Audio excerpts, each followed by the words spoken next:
When used correctly, you can utilize public domain content to produce ebooks, transcripts, CDs, DVDs, reports, and even create content-based websites, all of which you can sell as your very own information product.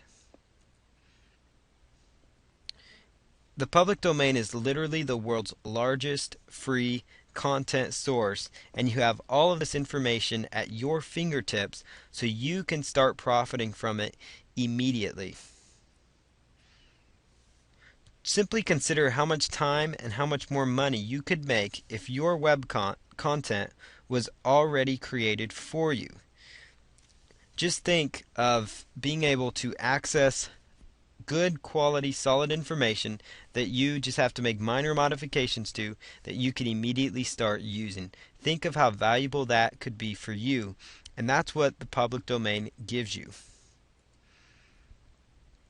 The public domain is a range of abstract materials commonly referred to as intellectual property, which are not owned or controlled by anyone. And so that basically, in a nutshell, is the definition of the public domain. And so that should give you an idea of exactly what it is. And so it basically means that this is intellectual property, it's content-based property, which is not owned or controlled by anyone, which means anyone has any rights to do almost anything that they want with it, which means profit from. These materials are therefore public property and can be used for nearly any purpose laid out. This does not mean everything online is copyright free, though. You can get into trouble if you infringe on the copyright of another person or company, so you need to be careful.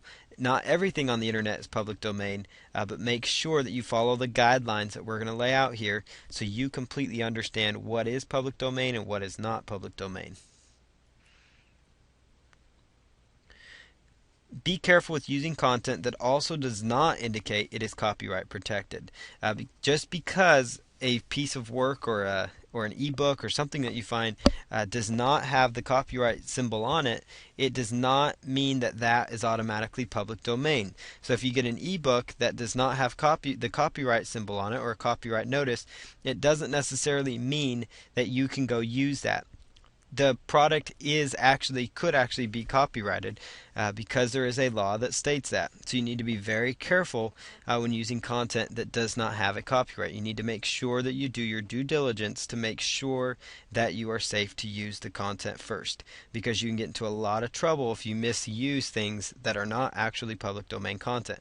But you can do great things and make great profit with real public domain content, which we're sharing with you.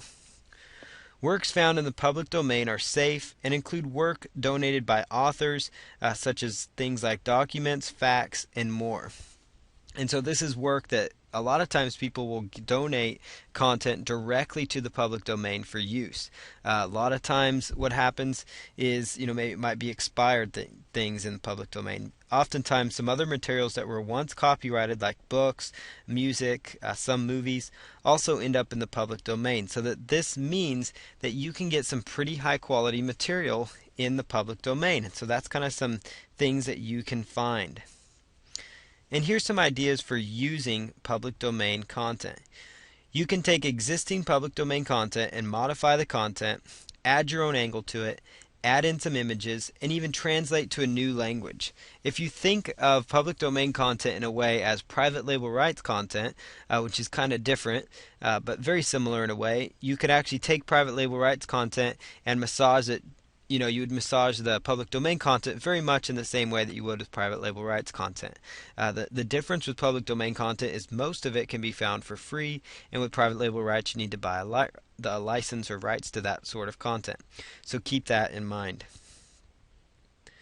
The changes you make can be protected by copyright, but the public domain part remains free to use in the public domain for others. So this means if you take a public domain let's say public domain book, and you decide to add in some images to that book, you decide to add in some graphs or some charts, or maybe you add in a worksheet, or you add in some additional information or summaries, or you update the information.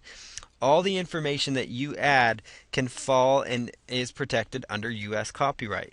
But the public domain part, the part that is actually available in the public domain, is still free to use for the public. So you cannot take a public domain work and instantly copyright it and say it's your own so nobody else can use it, but you can make changes and call it your own, which is what you want to do anyways. The term for this is actually derivative work, meaning it is a common method for recreating existing public domain content.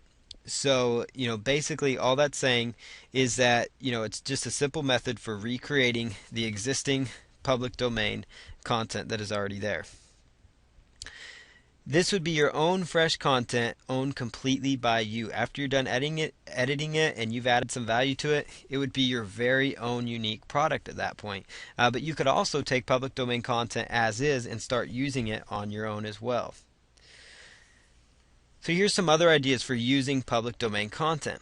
You could also sell image prints taken from the public domain and reprint them into photos, paintings, posters, postcards, or even wall art. There's a lot of things that you can do. And some companies use this strategy alone and sell their work on eBay and Amazon successfully. A good example of a site doing this is antiquereprints.com. Again, that's www.antiquereprints.com, and you could run a business similar to theirs. That's just here to show you as an example of a site that you could run, a business that you could set up using just private label rights, or excuse me, not private label rights, but public domain information or images. And these are image prints, so photo prints taken from the public domain, and they're reprinted into photos, again, paintings, posters, postcards, calendars, even wall art, on mugs. There's different ways you could turn around and use this content. You could also look at using this content on additional sites that allow you to do custom printing, maybe like Cafe Press or Zazzle.com, Zazzle, and those are just some additional ideas for using public domain content. We're going to continue on here in the series on public domain content in the next video.